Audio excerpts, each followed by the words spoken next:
Multivariable calculus is just what the name suggests. It's many variables. So this is our first lesson in multivariable calculus. But before we actually start doing the calculus piece of it, which we'll get into very quickly, what we need to do is start thinking about functions of two variables. So for example, let's think about money.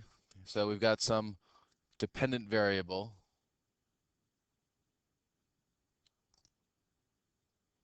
And money that we're having to spend on car payments. And what the amount of money that we're going to spend depends on A, what our loan is. So did you put a lot of money down or did you put a little money down? And it also is going to depend on the rate. So what sort of interest rate that we got. So depending on these are our two variables, both the loan amount, which could vary depending on how much you put down, and the rate, which could vary depending on what bank you used and your credit, will all influence your dependent variable, which is how much money you're spending. So what do your payments depend on? Uh, as I said, the loan amount and the interest rate. So there are these two variables.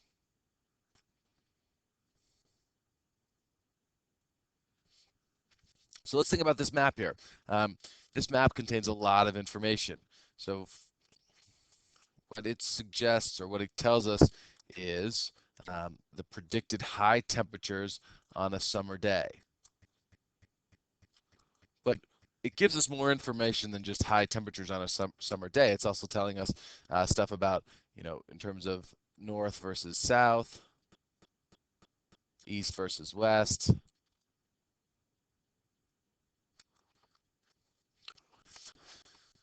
So what's the independent variable? Well, the independent variable is location, and the dependent variable would be the time, or it would be the temperature. So the temperature depends on the location. So if we want to think about, the different cities that we have, we've got Boise here and Topeka and Buffalo. Well, what do we know about them? What do we know about these cities? Well, given that what we have are these temperature, they're called, well, we're measuring temperature, but the way that the temperature is given is in contour lines. So what does that mean? Everything that is, um, in this region here, everything's in the 60s, and everything in this region here would be the 70s.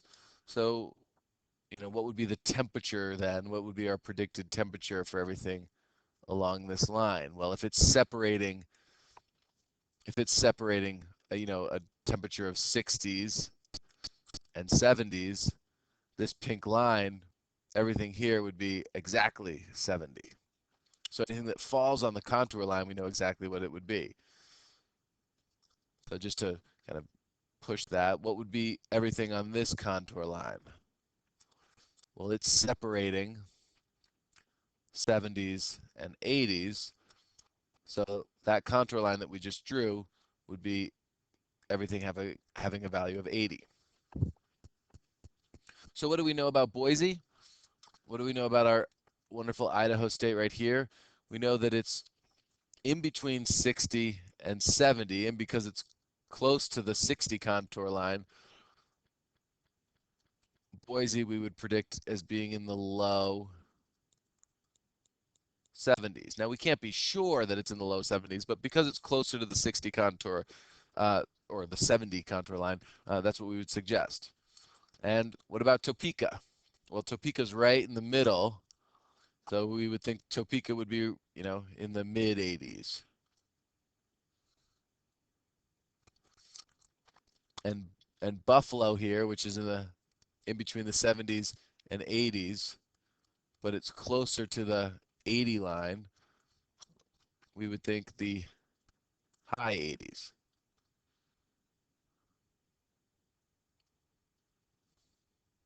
So from this graph, which is giving us both position in terms of north, south, east, west, and these temperature contour lines, we're able to infer what the the likely temperatures are in these given cities. Let's look at another example. And this is a wonderful example of beef consumption. And this is coming from the uh, Wiley Plus book that we're using.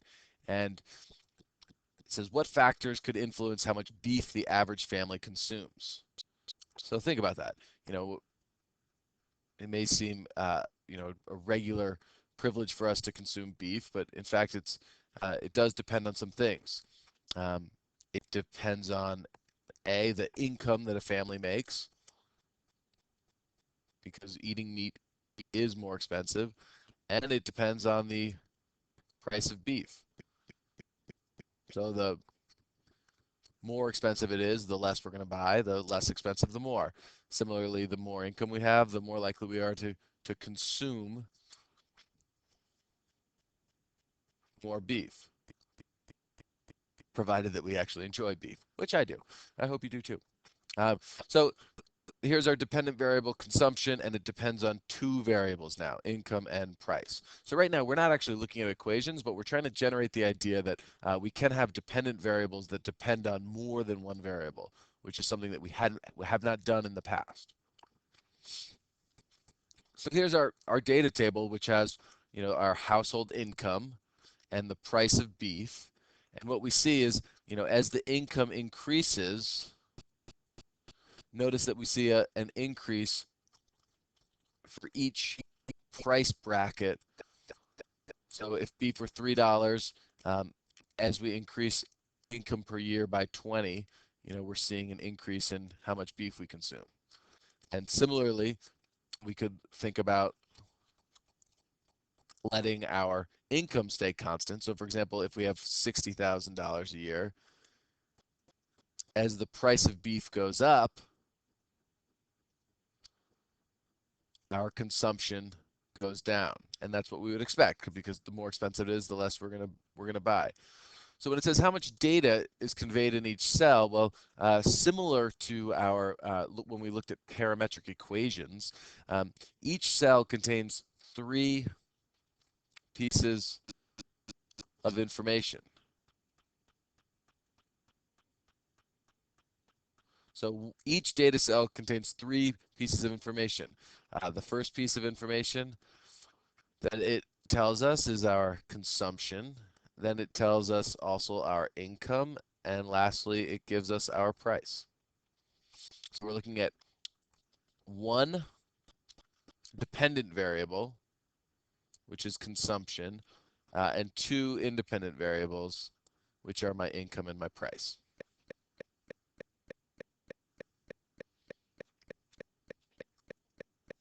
Okay, so let's develop some equations just so that we can think about them.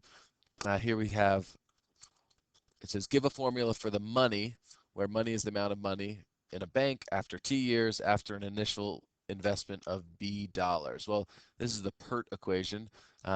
We know that money is going to equal, well, it's our initial amount that we invested times E to the rate, which is 0.05 T. This is following that equation for continuous growth, where we're letting our initial amount and the time be independent variables that are describing our dependent variable, which is how much money we have. So our money is depending on our initial investment and the time that has passed. And what before we would write things like f of x, well, now we write m in terms of b comma t. So we've got two variables in there. All right, now a cylinder with a closed ends has a radius r, so some unknown, and a height h, some unknown.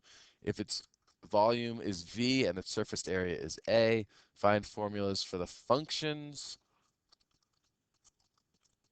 given here. Well, we need to know a little bit about cylinders, but we know that for a cylinder, the volume equals pi r squared, which is the area of the base, times our height. So we've got two variables here. We've got the variable radius and height, and those are my independent variables describing my dependent variable volume. What about area? Well, might help. This is more of a geometry lesson than multivariable calculus. But if this is h and r, the surface area going around here, the surface area of that is 2 pi r, which is the circumference, times the height. Remember, this is our shell method that we used in finding volumes by rotation. So it's 2 pi r times h. That's if we unwrapped, if we were to unwrap this whole, cut it and unwrap it, we have height h and a circumference of 2 pi r. So that's part of my area, but then I need to add up the area of the top and bottom because it's closed. So the surface area there is just going to be 2 pi r. But there's two of them, so plus 2 times 2 pi r. So again, the idea here isn't so much to create equations for cylinders or equations for money, but for us to start recognizing that we can describe equations, in this case an equation for area, in terms of two variables, the variables being radius and height.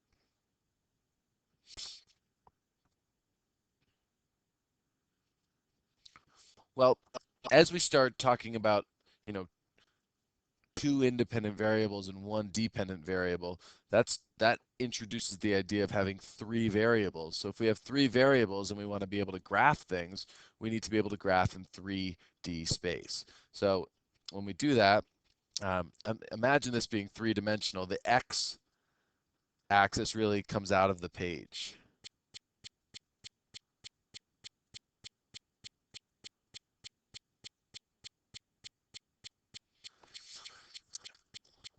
Or you could imagine the z-axis coming out of the page, but the idea is that this is creating a three-dimensional space. We've got the xy plane and then the additional z plane, which is perpendicular to both. So these are all perpendicular to one another.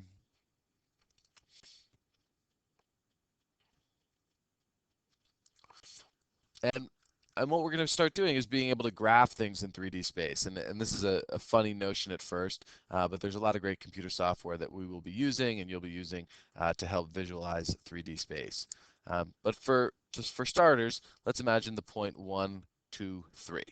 And I think we would know this already, but this is x, y, z. So the strategy for plotting a point is start at the origin, and I'm going to go out 1 in the x direction. So that takes care of the 1.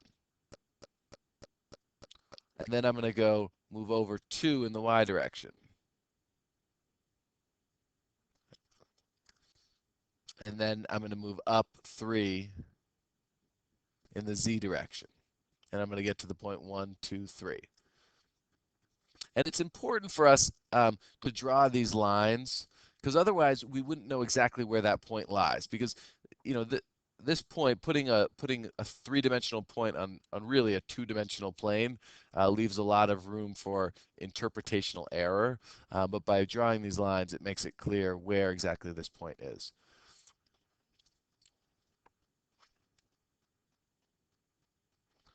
So try this one on your own. Pause the video, draw this axis, and try to draw the point -1,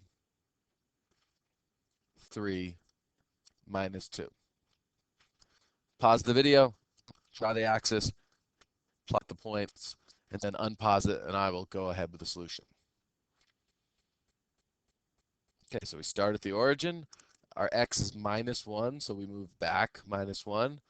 And then our y value is +3, so we're going to go 1, 2, 3 over in the y direction. And then we're going down 2 in the z direction. So down 2, and we end up there.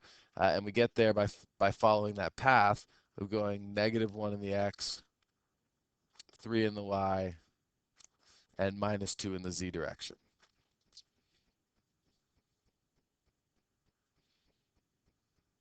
Okay, so now let's preview an idea of graphing planes. So in a two-dimensional space, what would the equation x equals 4 look like? Take a second to pause the video and draw that. Well, we know that x equals 4 is going to be a vertical line such that all x points equal 4.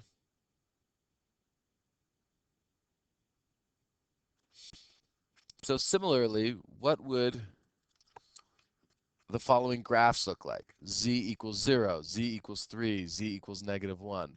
Well, here what we're doing, if we're just setting z to a constant, x and y can be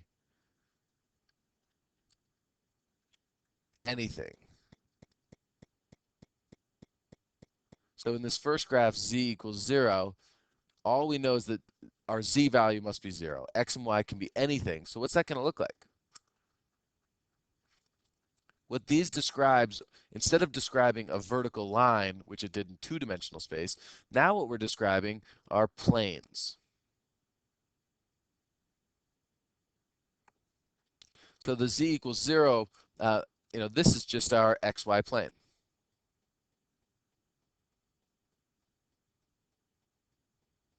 And z equals 3, that plane is just lifted up by 3.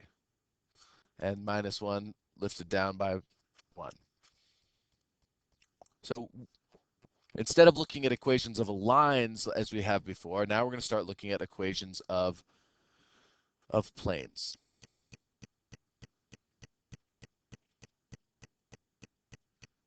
Okay, so let's start thinking about planes and points in planes, points in 3D space. So we've got 4 points here, A, B, C, and D. And it says which lies closest to the XZ plane. Well, it's sort of hard to see, but the XZ plane, let's see. Hopefully you can see this.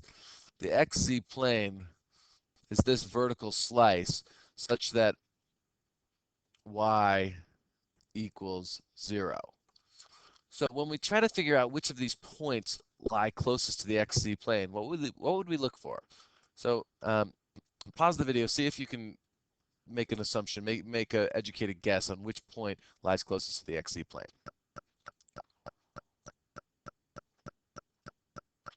So when we're talking about which point lies closest to the XZ plane, the XZ plane, X and Z can be anything. So we don't really care about the X and Z points. What we care about is that Y must equal 0. So we're really only going to be looking at the Y points or the Y values of these 4 points and which one is closest to Y equals 0. Well, all of a sudden when we just zoom in on those Y values, it's very apparent that point A here is closest to that XZ plane. And that's it's clearly depicted by these blue lines. Let's highlight those blue lines that are showing the distance from the point. Sorry, that should not be there. From the point to the z-axis. Sorry, to the y-axis, because we want y to be 0.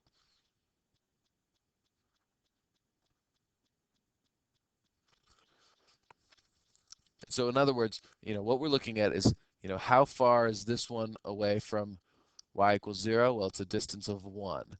And this is a distance of 3. And this is a distance of 2. This is a distance of 4, just their absolute value. How far are they from y equals 0?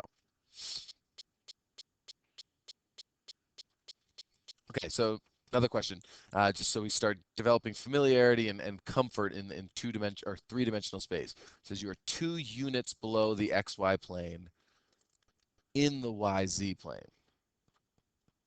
So you're 2 units below the xy plane.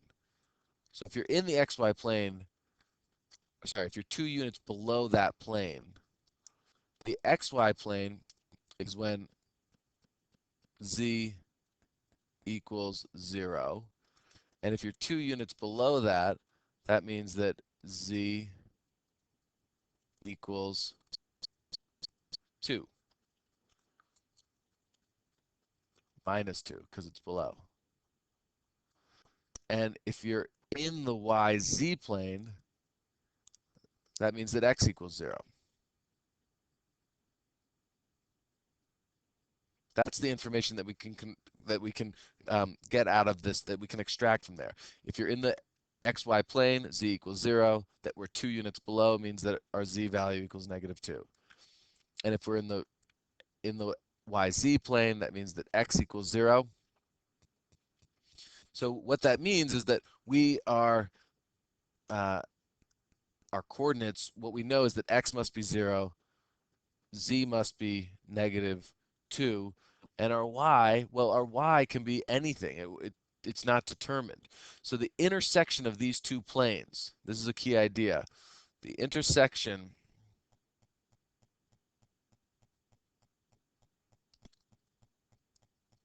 of two planes, what would it be? Well, the intersection of two lines is a point. The intersection of two planes is a line. So here, what we have is we start at the origin. Our x is 0, so we stay there. And we go down. Our y can be anything, but we go down to z being -2. And this line is showing our y values changing with our x value fixed at 0 and our z value fixed at -2. And that's the intersection of these two planes. All right, so more geometry, and this is something that you may have done in analytic geometry, I'm not sure, but um, the first part of this formula should look familiar. The distance between 2 points, if we're just talking about x and y. And where this comes from, just in terms of x and y, let's imagine some point here, some point there. The distance between 2 points relies on Pythagorean theorem. It's the change in their x value squared plus the change in their y value squared, and then we square root that because the distance is just the hypotenuse of a right triangle. Well, the same thing is true when we talk about 3 dimensions. So it's just the difference between the x value squared, difference between the y value squared, difference between the z value squared will be the distance between 2 points. So just as an example of seeing this in action, find the distance between these 2 points. Well, it's going to be the square root of 1 minus -3 plus 2 minus 1 plus 1 minus 2. So we get 16 plus 2, so we get the square root of 18. Or to be a little bit more mathematically sound, 3 root 2 would be the distance between those 2 points.